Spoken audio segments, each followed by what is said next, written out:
Welcome to this edition of AFMC. I'll tell you how I got better. I'm Glad to be here. But a mission to Delivery of improve. I think that we're going to talk about everybody's. Arkansas is the second highest prescriber. Welcome to AFMCTV. I'm Robin Ledbetter. Thank you for joining us. Today I have with me Kathy Packard. She's a licensed professional counselor and specializes in gerontology and is also the executive director at the Oaklawn Center on Aging. Kathy, thanks for being here today. Oh, thanks for having me. I really appreciate it. And I look forward to talking about this topic. Well, we are talking about caregivers around the holidays and how hard it is to be a caregiver. Why is it particularly tough during the holidays?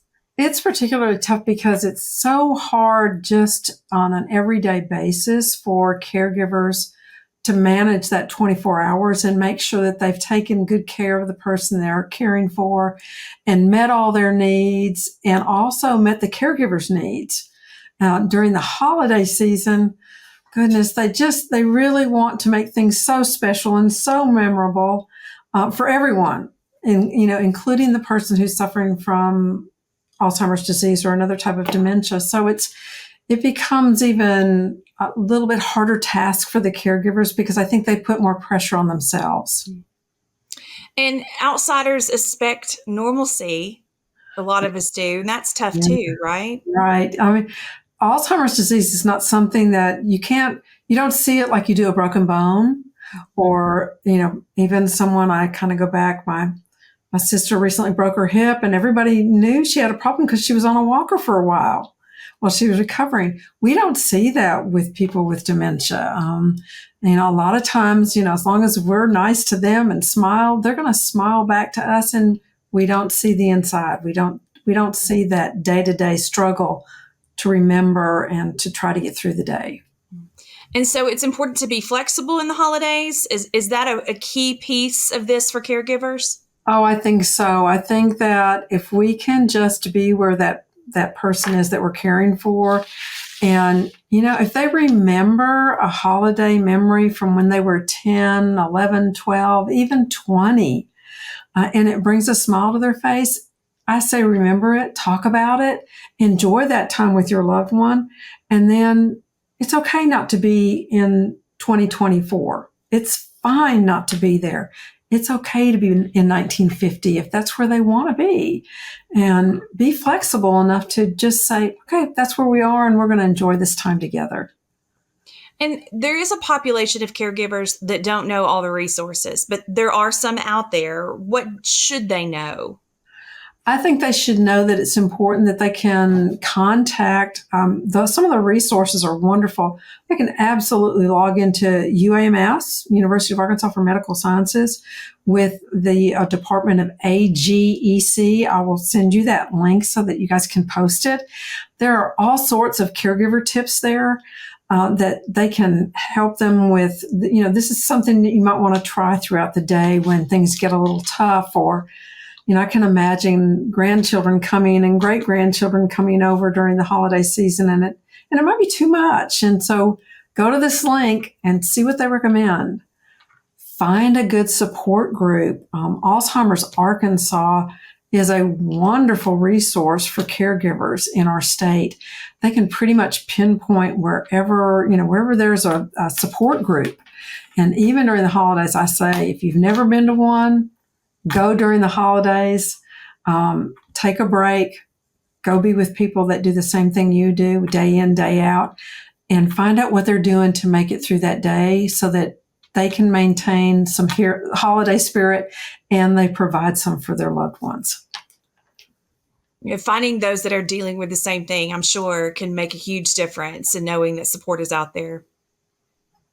It really does, Robin. It's like, and somebody said to me, I know they're not doing the same thing I'm doing. I know that. But it makes me feel good to know that there's somebody else out there that I can contact or that I can talk to that has kind of walked the same road and can maybe give me some advice on how to do things a little differently. And transportation and financial support are both big components of this for caregivers. How so? Well, it's very hard. Transportation is not an easy commodity in the state of Arkansas. The older we get, and, for example, let's say I have an 85, 86-year-old caregiver who has vision problems, but she's the healthy partner in this, and the other person has Alzheimer's disease or dementia, and they don't need to be driving. Their reflexes aren't fast. They're not, they have forgotten somewhat how to do all that. How do you get that loved one to the doctor? How do you get that loved one even to the grocery store for an outing? That transportation's a difficult issue. I wish I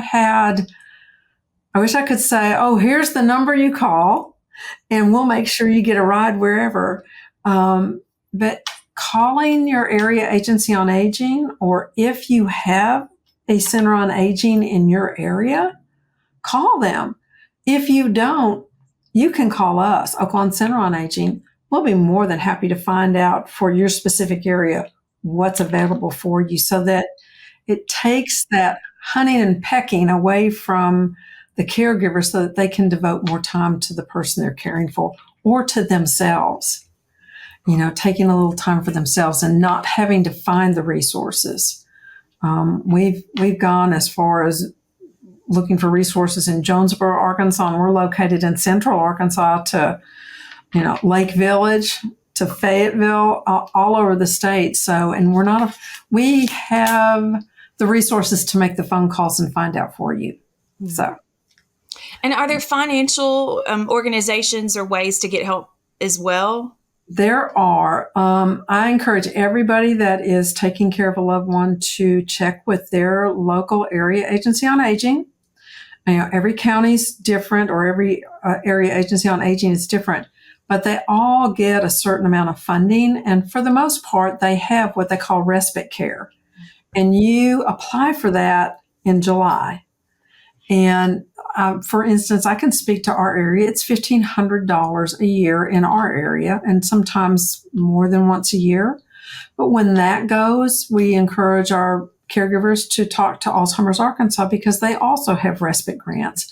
There's money out there, and if people that watch this can't remember all this, the one thing they have to remember is give us a call. Give us a call, and we'll be happy to point you in the right direction for those funds.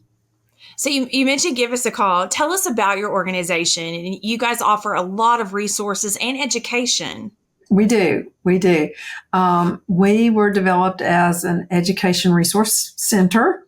We also train CNAs, and to hopefully get those people back into our community and back into homes taking care of older adults. We offer several different support groups with Alzheimer's disease and dementia. We do virtual, we do in person.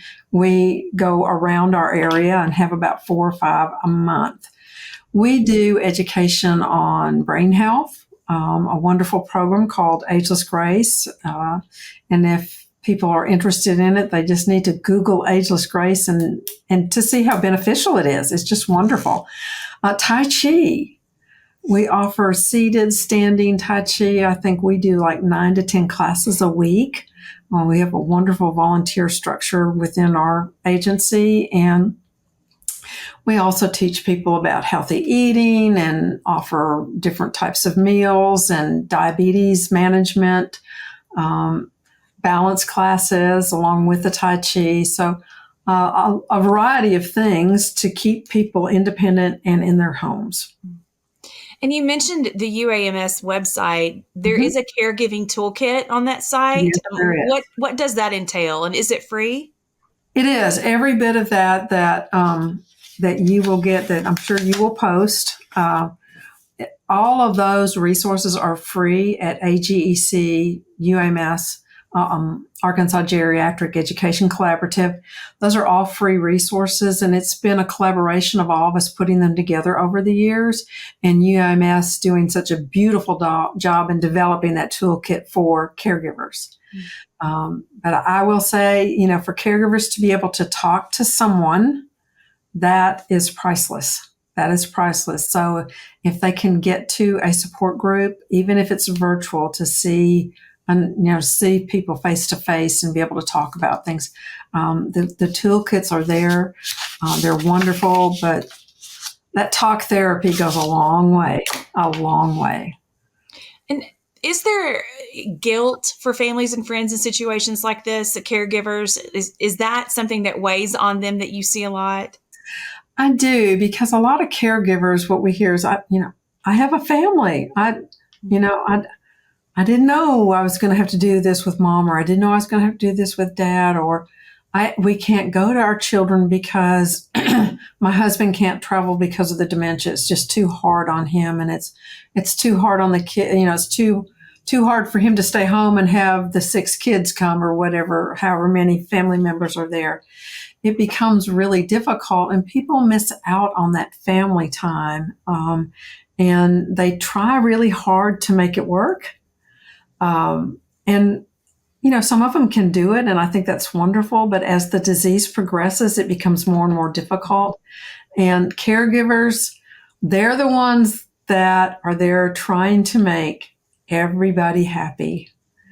And I always say, if you can make yourself happy first, everybody else is going to fall in line. So take care of the caregiver first, and then let the rest of it just fall in line, because it flows that way. It just flows. And if the caregiver is happy and relaxed and enjoying the holidays, then the person they're caring for is going to do the same thing.